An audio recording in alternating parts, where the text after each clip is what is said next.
What's going on? It's your man G Lewis, and I'm just like, it's amazing the kind of stuff that is happening today without any retribution, no repercussion, no nothing. Just people are allowed to spit in people's faces and walk away with spit in their faces, right? And the problem is I really believe this is the kind of country that they want. They want to be allowed to shit on your head and just have you wipe it off. You shouldn't be able to say anything, right? The problem and the reason why we're like that is because of partisanship. I'm telling you right now, partisanship. How can you be the United States of America if you hate other Americans?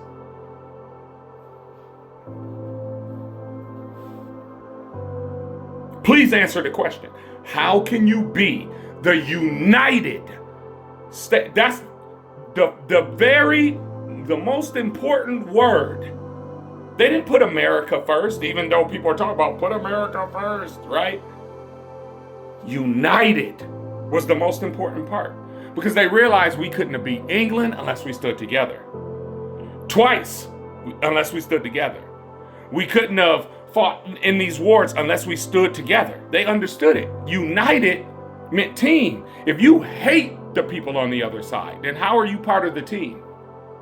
And if there is a clear line of hatred and division that's being fed by the very people that our tax dollars go to pay, who sit in Washington, D.C., that talk about my counterparts, the other side, the other side, the other side. Let me tell you what a Democrat's job is. A Democrat's job is to get in office, go to Washington, D.C., find a Republican they can work with, and figure out how to help all their constituents with policy. Let me tell you what a Republican's job is. A Republican's job is to go to Washington, D.C., find a Democrat they can work with, and try to establish a partisan ideology or philosophy or even legislation that allows them to be able to survive. Because even though you won, you still represent the people that didn't vote for you. That's why the topic and the concept of United States is more important than just the name America.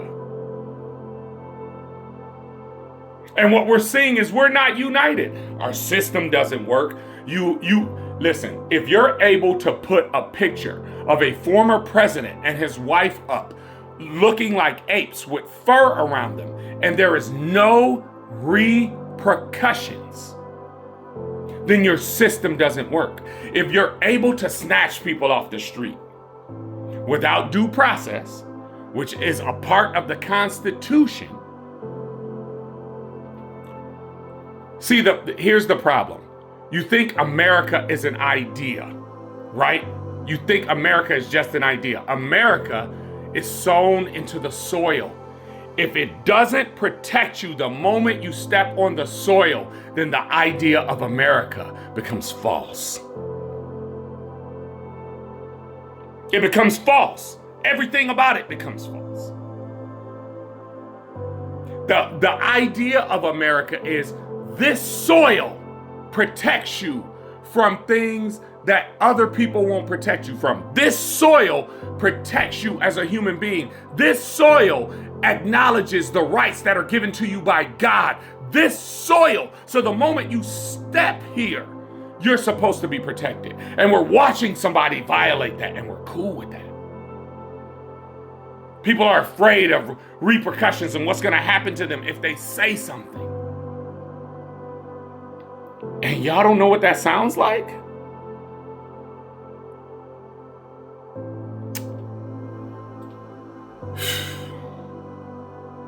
We can't be the United States of America if we're not united. And we haven't been united for a very long time because we have people that specifically divide. They say, I'm right, you're wrong. They don't say, this is what I think I should do because I think this is what's better for all of us. They say, I'm right, you're wrong. I don't care if you even support it. I don't care what you support. If you support him and you support this ideology and you support this idea of America and that's where you stand and that's where you sit, cool. We ain't the same. And what this is letting us know is I don't know how you sew this country back together again. I don't know how you reintegrate Democrats and Republicans. How do you fix it? Will we ever have a candidate that runs for office? President Obama tried to do it. I think it was idiotic, and I think that's part of the reason why we're here. He tried to be a good citizen to everybody, nominating a conservative Supreme Court justice when he's a liberal and could have replaced Justice Scalia with a liberal justice. He chose to try to extend an olive branch, but y'all got mad at him because he wore a tan suit. Come on, how do you make that work? Tell me how you make that work.